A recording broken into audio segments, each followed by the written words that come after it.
Good day, sports fans. Welcome to Vegas Legends Winners Circle, Week 18 of NFL action. Preview from Las Vegas experts Jim Feist, Mr. Las Vegas, and Paul Bovi, along with myself, Chip Chirimbes. We will be giving you insights as to how and why we're selecting NFL games this weekend. Big weekend, Week 18. Most of the slots have already been decided, but there are a few things that are of interest out there in the NFL. We're going to get to these games in a minute, but first, Jim and Paul, first off, before we do anything, I'd like to start with Paul. Paul, a 17, 16-week run in Survivor is an incredible run, and you stubbed your toe. You only have to do it once to get eliminated from the contest. How many people are left now? I know you had a bad weekend with it. You made your decision, and now we were looking from the outside, looking in. I'm just completely detached and tuned out, but right. I guess there's about 17, 18 people left. Yeah, I was wondering how many would be left after that. And the Indianapolis, Jim, was the most highly selected team in the Survivor contest this past week. And it was the first time since week 5, actually, that the number one pick went down. You remember the first couple of weeks of the contest? The number one pick was out there and going down the first 4 weeks. And we thought this contest was going to be over early. But everybody sucked up. And now, like you said, we have under 20 left for the final week. And I think there are a little too many people out there, Jim, to chop it up, don't you think? Well, I don't know what the rules are about chopping. They might have some. I mean, Paul probably knows. I've never been in Survivor, but they might have a limit on how many can chop. I don't know. I'm sure that they have a number that they want to hold back for the winner to get, so they could probably chop up a percentage of it and keep something held back for the actual winner. I'm sure. Paulie, last year, didn't 3 guys split it before they even made the decision to split before the final week? I really don't recall. Yeah, I know there was one guy that was holding it up. I do know there was one guy, this guy Sean Perry, that was holding it up, but I don't know exactly what they did. Yeah, well, I know that the top 3 guys did split it last year. There's some interesting things in week 18, by the way. Who's going to play, who's not going to play. Huge number disparities in what's going on in these games. Saquon Barkley has a chance to set an all-time rushing record. He's going to be sitting out. Jamar Chase and Joe Burrow are looking for a triple crown in the receiving. And, Jim, I'm wondering if when you're trying to help players attain goals, does that take off your chance of winning? I mean, it's not going to be necessarily more of an individual thing than a team thing is what I'm thinking. And Cincinnati goes into Pittsburgh here, and they're a favorite on the road, and they need to win. And if they do, it doesn't necessarily mean that they're in, and we'll talk about that later. But, do you think trying to focus on making sure Chase gets the triple crown in receiving will hurt the chances of a team of winning? Well, I think if you focused on it too much, it would probably hurt. I don't think you can do that. I think Baker Mayfield knows that Evans needs a certain number of yards to get a $3 million bonus, and he's going to help him do that. But he said, if we're winning, he's going to get his yards. But primary function, the target is to win, and they need to win to get in as well, because Atlanta could still trip them up by winning and Tampa Bay losing. They talk a little bit about the Steelers and Bengals. I know everybody says Bengals need to win. Bengals need to win. Bengals need to win. Well, let's look at it from the other side, because when everybody starts talking about something, usually it'll go down. The Bengals have no defense, and Pittsburgh has a decent defense when they decide to play, and they have not been playing good the last 3 weeks, and their offense has been kind of garbage. Russell Wilson's probably done, but this team has a chance to go to Houston to play if they win. Right. If they lose, they're going to Baltimore. Well, I'm not a rocket science like Elon Musk, but I know I'd rather go to Houston. Yeah, for sure. Houston's not been playing well. They have a lot of injuries, a lot of people out. And I know from people I talk to, and I do talk to quite a few people around the country to try to get little bits of information, Tomlin is pissed. He is pissed at how they've been playing, and the players are pissed. and they're saying we're gonna go out there and play like we can play. Now, they're a better team in many ways than Cincinnati, and that just because Cincinnati can put up points doesn't mean they're going to put up points against a fired up Pittsburgh team. I don't know what to do with this game. I do know this. Taking a team like Cincinnati on the road with a bad defense and making them a favorite is not the wisest thing in the world to do. So if you're looking for positive EV on a normal basis, it would be Pittsburgh the play, not the other side. Okay. But I know everybody's all over Cincinnati because they need to win again. But the problem is, even if they win, they need two other teams to do things. Right. Pittsburgh. Right. I think that's one of the key factors, Jim. And I was kind of surprised. Paulie, were you surprised to see Cincinnati open up a favorite on the road here against Pittsburgh? Yeah, it was. Jim pointed out the motivation cancels each other out because, yes, Pittsburgh, certainly, if they win this game, you would prefer to go to Houston, which would happen if that occurred.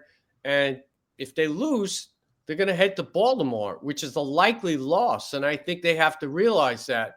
And on the other side, Cincinnati still has a chance, albeit a very slim one, to make the playoffs. Of course, they need the Broncos to lose, which is not likely to happen considering that Kansas City has wrapped everything up and is going to play second stringers and third stringers. So motivation cancels out. But I remember this first game because I had one survivor go down on the strength of that Cincinnati loss. And the Bengals were moving the ball up and down the field. The reason they lost the game is because Joe Burrow turned the ball over 3 times, including a pick 6. So Russell Wilson on the other side, as I recall, was 29 of 38 for 414 yards, far and away his best performance of the year. So if I'm looking at a side here, I'm going to pass on that, and I'm going to go with the total. I think if they are remotely close to what they accomplished in the first game, and that is moving the ball up and down the field, the game should go over the number. I would like to add something, Chip. Go ahead, Jim. Burrow is very upset. This is another inside kind of stuff. Burrow is very upset with the organization. They refused to sign Higgins. They refused to find Chase. They got rid of Mixon. They were lucky to get Brown, who's now, he hurt himself. There's not a happy organization there. And they might have the best offense in football, but they haven't supported it with a good offensive line, and they haven't supported it with a decent defense. So there's not a lot of happiness in Cincinnati Bengal land. And they are a rather, I'm not going to use the word cheap. I'll just say frugal organization. They don't really support their team the way a lot of other teams do. So there's a lot of stuff going on there and they're looking back, okay, we got this team's going to have to win, but they're an 11-point dog. So they know what the hell's going on. They're not dumb. These are smart guys, even though they're athletes. They're great, great, smart guys. This isn't a happy land up there in Cincinnati right now. When this number first came out, it certainly raised an eyebrow on my side, Jim. I was surprised that Cincinnati would be favored because, like Paul said, Steelers have motivation as well. If they get beat here, they got to go to Baltimore, and they don't want that happening. The Redlegs, shall I say, the Bengals come in winning 4 in a row. And, of course, Pittsburgh has beaten them in the last 3 meetings. This game is virtually a toss-up, and it's going to be a tough call either way. Very interesting, and that's on Saturday afternoon. Don't forget out there to give us a like and share us. We're at gamblersworld.net, where you can find Jim Feist, Paul Bovi, and we have a baker's dozen, 13 of the finest handicappers in the country. These are sports bettors who make their living by putting their cash up at the window each and every week. Gamblersworld.net. Log on, follow by links, and get the information from one of your favorite handicappers. The leaderboards are there. You can find out how we're all doing. And we've got another really intriguing matchup. I don't think it has much to do with anything other than popular opinion and what they're saying in New York. Will Aaron Rodgers be back next year? As a matter of fact, will Aaron Rodgers even be playing in this game on Sunday against Miami? Miami's starting Tyler Huntley, Jim, and he hasn't been so successful, but they need this game to qualify for the playoffs, and they only come up 1.5 at New York. New York's only won 4 games the whole year. Boy, I'm not a big fan of the Jets, top to bottom, owner, general manager, coach, et cetera, and I'm definitely not an Aaron Rodgers fan.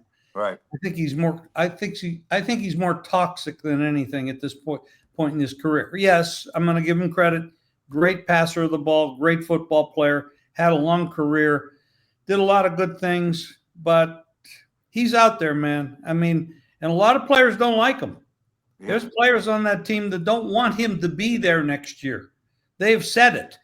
Jim, do you think he's going to be there? No, I don't. I don't think so, and I think he's going to have a problem getting somebody to pay him. Well, he had very minimal movement this year, and I think that really hurt him. And last year, coming off the injury, he's 40 now. What's going to happen next year? Paul, you think Rodgers going to be with the Jets? Injury. I mean, 40 years old is young. We all know that, but not for football players. No. Paul, you think Rodgers is going to be back next year with the Jets? There are guys that walk off into the sunset like Roger Staubach and John Elway, and there are guys that are going to be pushed out of the game. It's just the way it happens because they don't want to leave voluntarily, and I think it's a case of the latter. Aaron Rodgers is at times a pariah. He is not liked by his teammates, as Jim pointed out. Garrett Wilson, I don't know if this is true, but came out and said he doesn't want to be there if Rodgers is the quarterback. Right. I just think at this point, he's quite divisive. And I think the Jets know that they really have to move on because he is not the future and they're not going to win the Super Bowl next year. So if that's not the case, why would you keep him? Yeah, I understand. I agree. What are you going to do with a 41-year-old quarterback who's hobbled? Since the injury, he hasn't really come back. His quickness and agility has really been affected. No Tua for Miami, and that's a different team without Tua. They've won the last 4 meetings against the Jets. They won 8 of the last 9, and yet they're only 1.5 here. I think the Jets may be able to suck it up this week and come up big against Miami. No quarterback for Miami, at least not their starting quarterback. And it's a tough call because the Jets have been so putrid. There's 2 more games out there to have a big effect on this weekend. One is the Kansas City, Denver. The other is Minnesota, Detroit, of course. But everyone out there, don't forget, give us a like. And gamblersworld.net has a show every day at Winner's Circle with Sean Higgs, Marc Lawrence.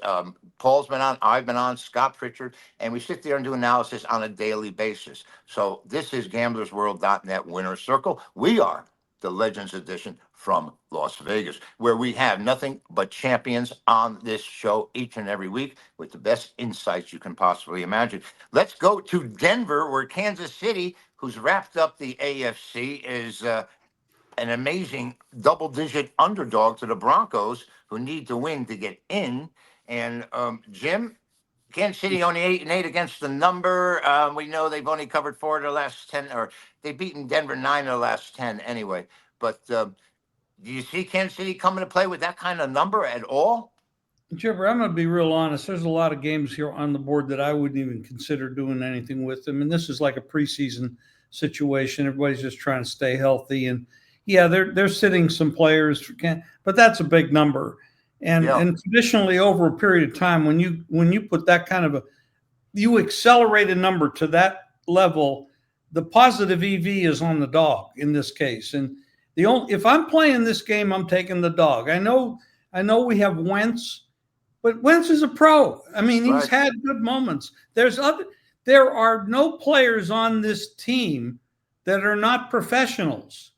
No matter if they're sitting the stars or not, they're still professionals. They're going to do something because everybody on the team is fighting for their job for next year. So even though the management decides, oh yeah, we're gonna sit this one out, we're gonna try to stay healthy. Well, look what happened with the Giants last week. They're sitting in perfect position to get a draft choice. Well, the management wants to tank, but the players don't want to tank. Right. So here, you're an accountant, and now the management's going to bring in a new accountant. You're going to lose your job. Players don't want to do that. They're fighting for their jobs. That's too many points. I take the dog here. I see that, Jim, entirely. Denver lost their last two. They didn't have to be in this position.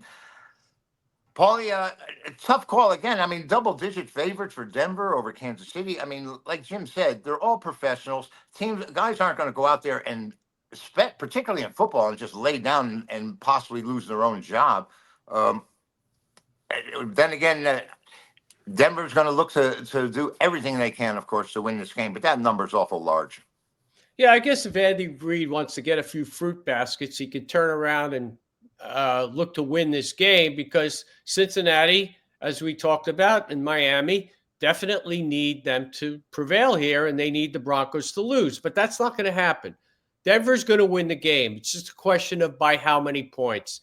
They're going to be motivated. Motivation goes a long way in determining who's going to win football games. And when I say motivated, yeah, the players on the field will be motivated, but you're not going to have the best ones out there. So I'm going to go with the Broncos to win the game. Will they cover? That's another story. It's a lot of points, but if you can hook them up and use them in money line parlays, or, there are ways to use the Broncos based on them just winning, but you're going to pay a price to do that. Right. Week 18 has always been a bit of a dilemma because of the situation where teams have clinch and some teams are fighting for it, and who's playing who and who's actually playing on the floor. But I think there's one game out there we can be sure that each team is going to be coming up with their best, and that is Minnesota and Detroit. Jim, Detroit 14-2, Minnesota surprising 14-2. Both teams been great against the number this season. Who's left here? I mean, who's going to end up standing? I mean, this is for the number one seed in the NFC. Minnesota's reeled off 9 straight wins. And Detroit, who's left for them to play? I mean, the attrition on that side is amazing that they keep winning, even though each and every week it seems they're losing key players. Lions a very small favorite here, a lot smaller than we had anticipated, I think, at the beginning. Well, at this point, you'd have to look at them and say they're even teams. And based on statistics this year, a lot of the handicappers are saying you give up 1 point to the home team, but it's indoors and they play better indoors. But the other team's an indoor team too that is playing in another indoor stadium. I believe, and Paul knows the players' names better than I do. I forget them. I believe one of the defensive stars is coming back for Detroit this week. And Alex Anzalone. That's a big player. That's an important player.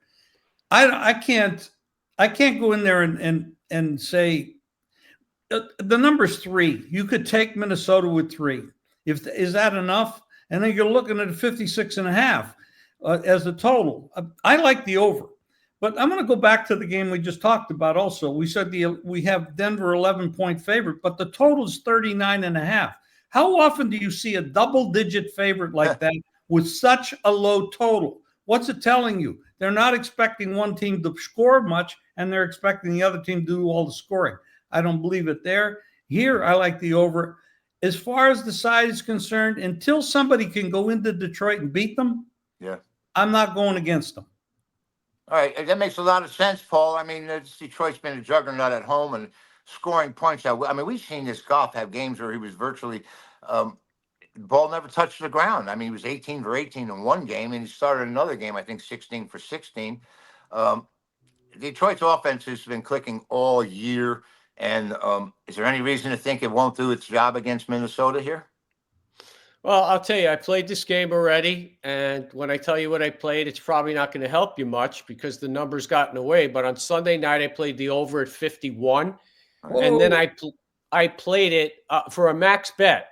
And then during the game, I couldn't believe this was up. During the game on Monday, I'm looking at this game and saying, man, this Detroit team, they're just not going to stop anybody. I mean, these 49er receivers were running like there was nobody around. So one of the books, a prominent one, had it up at 52, and I played it again. And I woke up the next morning, and it was 57.5. Wow. Would I play it here? I still think it's going to go over because I don't think Detroit is capable of stopping the Vikings. They've got dynamic receivers on the outside, Addison, Jefferson, and Naylor, who stepped up big on Sunday.